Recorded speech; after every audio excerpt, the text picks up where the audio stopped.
Hey, it's Jen, the Holistic Health Boss, your functional diagnostic health practitioner and expert, and I am coming to you guys this week from Austin, Texas, where I've been spending, some time at the Paleo Effects Conference and hanging out with people that are super health-minded, and I have so much stuff that I'm going to share with you guys in the coming weeks as a result of that. But what I wanted to share with you this week was about learning to live a slower paced life, because this has been something that's been hugely impactful for improving my own health, as well as it's a common theme that I'm hearing people talk about here at the conference and how it can improve health overall.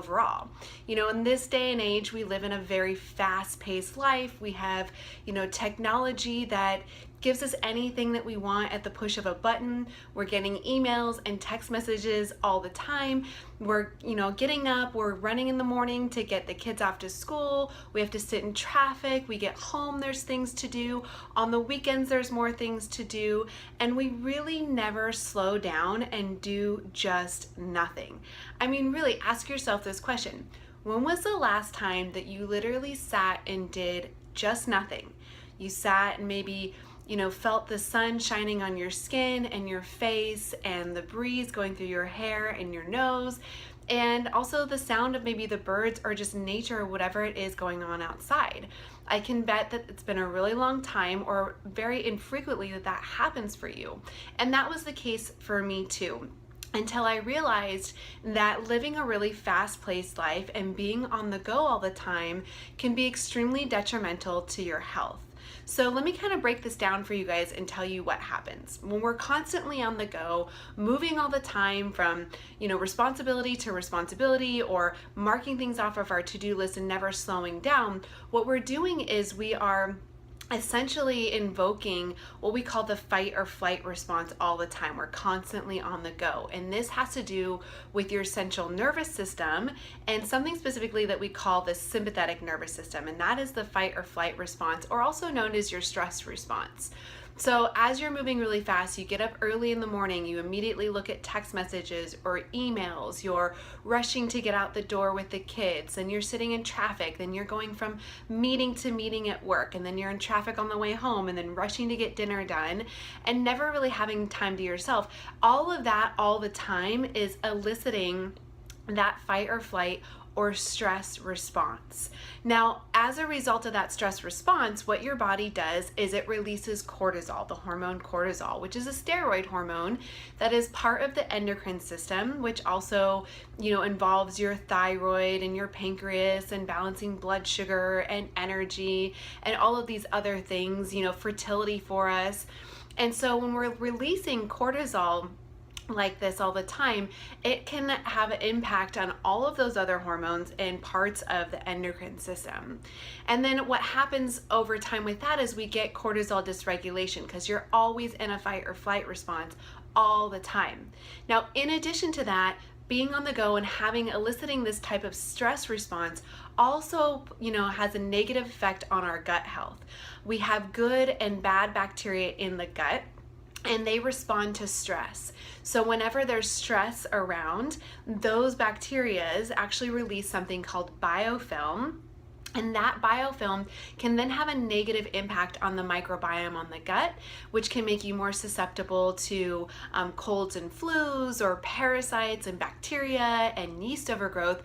And ultimately, all of that contributes to leaky gut over time, which then can, lead to more serious issues, health issues, hormone imbalances, digestive upset and problems, sleep issues, etc. I mean, I could talk forever. You guys have probably heard me talk about the negative side effects of leaky gut and all of those things. Now, the other really important thing here is that your body can only heal when it's in a resting state. So whether you're dealing with some type of chronic health issue or any health issues at all, the only time that your body can work on that and heal is when you're in a resting state. Or if you're just wanting to prevent disease, then it's also important to be in a resting state as much as possible and not in fight or flight response, so that your body on a daily basis can naturally go in and heal. When we're in a fight or flight response all the time, what our body does is it diverts all of its energy and resources outward. So it will divert, blood flow, energy and resources out to your arms and legs for quick moving and up to your brain for quick thinking. Versus when you're in a resting state, all of that energy goes inwards for digestion, absorption of nutrients, and healing. So kind of the classic textbook example of this is, if a lion was chasing you, your body would act effectively to divert all of your blood flow and all of its resources out to your arms and legs for quick moving to escape the lion and for quick thinking so that you could figure out a plan to escape. Now, while most of us don't encounter lions on a day-to-day basis, all of the things that we do, this fast-paced life that we're living in, looking at text messages and the urgency that we create with that, emails, as well as traffic and getting the kids out the door, all of that elicits the same exact stress response on a physiological level as if you were being chased by a lion. So your body does not know the difference between being chased by a lion or the stressors of day-to-day life. All it knows is that it knows how to react to release cortisol in reaction to that, to keep your adrenaline pumping, and to use all of the resources for that and not for healing. So this is why it's really important for us to slow down and to learn to live a slower paced life so that we can promote better health for the future for ourselves, and we can heal any chronic health issues that we might be dealing with right now.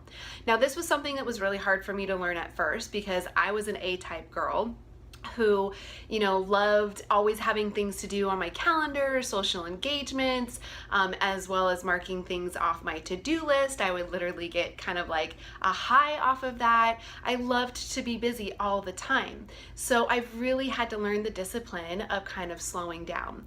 Now, that doesn't mean that you need to take huge chunks out of your day to do this. There's, simple things that you can do on a day-to-day basis, and I'll share some of the things that I've started to do over the last couple years that have really helped me to get in this rest and digest and healing state more often. So you can set healthy boundaries around technologies. For me, I don't respond to email or text outside of the hours of 7 to 7. So I don't look at my phone, respond to email or text until 7 a.m. and then at 7 p.m. I shut all that off. Also, deep breathing. So deep breathing actually helps to flip the switch in your brain to turn off fight or flight and get you immediately into rest and digest in that healing state. So I like to use a breathing technique with my clients called the 5-5-7 breath. There's different variations of this where you basically inhale for a count of 5 seconds, hold it for 5 seconds, and then exhale for a count of 7. And you can do that 5 to 10 times. Now that takes less than 2 minutes, and you can do that multiple times throughout your day to help turn off the fight or flight response and to get into a more resting and healing state. Now, something else that's really helpful is meditation, or taking, at least 5 minutes a day just to sit quietly in that place. Like I said, when was the last time that you sat and did absolutely nothing? You felt the sun shining on your face, you listened to the birds chirping outside, felt the breeze in your hair, just settling down for 5 minutes every single day, and then you can slowly work up to that, or up to more time, helps to get you in that rest and digest place and that healing state, because you're not moving, you're not doing anything. So for myself, I started with meditation in the evening times, about 15 minutes, and then I slowly worked up to 30, and I started reaping so many benefits out of that. I wanted that in the beginning of my day. So now I actually do 30 minutes of meditation in the morning time and 30 minutes of meditation in the evening time. Now, I don't always have time to do that. Like this weekend, traveling to Austin for the Paleo Effects conference, twice a day isn't always as realistic, but I at least get in one time a day for 15 minutes, and it's been hugely helpful. Also, just maybe saying no. When you're asked to go to social engagements or take on extra projects at work, saying no and realizing that your body needs to slow down and maybe not take on so much responsibility. Now, oftentimes when we are taking time for ourselves or saying no to certain projects, we have a tendency to feel guilty about that. I've struggled with that too.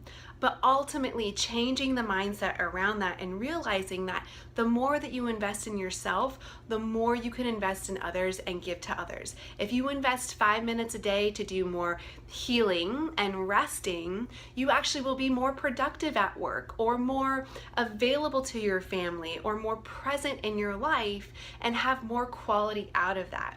So it's really worth the investment. But I think the key takeaway here is just to understand how critical this is, because you can only heal, like I said earlier, in a resting state. So looking for any opportunity throughout your day where you can incorporate more rest, where you can slow down and do less, and give your body that gift of healing. It will make a huge impact in how you make progress towards healing any chronic issues, fatigue, autoimmune that you're dealing with, or like I said earlier, also, if you just want to prevent those diseases from happening. It's going to hugely help to rebalance your hormones, to heal your gut, and all kinds of things. So I challenge you this week to look for where you can add more rest and where you can slow down in your life, and start just making little changes here and there. Like I said earlier, I started small too. It was the little things, and then it became more realistic to add in more and more, to now where I am today, where I'm able to meditate twice a day. I really slow down. I don't take on a lot on my plate. I say no to things, and I listen to what my body needs. So I hope you guys found this helpful for this week. I look forward to sharing more with you in the coming weeks about all the stuff that I learned at PaleoFX. And if you guys are interested in attending PaleoFX next year, I know the dates. It's kind of a secret, so don't tell anybody, but next year it's going to be the weekend of April 27th, and I will be here, and I would love to meet any of you that will be attending too, and encourage you, because there's so much information and resources that are at this conference. So I hope you guys have a good week, and I'll see you next Thursday.